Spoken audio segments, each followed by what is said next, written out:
南投女国际青年商会4月30日要伫中央新村举办着路跑，早起伫县政府先来办一场宣传的活动，要来推广着性别平等的观念甲反暴力。南投县南投女国际青年商会会伫4月30号举办小红帽仔和大野狼 cosplay 趣味招标活动，全长有5公里，会伫中兴新村举办，嘛会结合公益市集、摸彩等等，会使伫趣味当中学到知识，内容真丰富。最主要的发想来自于联合国推动 SDGs 永续发展目标性别平等，那以及我们疫情后复苏，希望透过举办活动，让民众走出户外，能够获得一个身心舒展的机会。南投女国际青年商会欢迎民众做伙来报名参加体验，嘛走出影响力，互更侪人做伙来支持，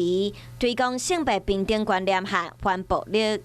有事没事赶紧转开华视，还没有订阅华视的 YouTube 频道吗？赶紧按赞订阅，开启小铃铛，我们华视 YouTube 见。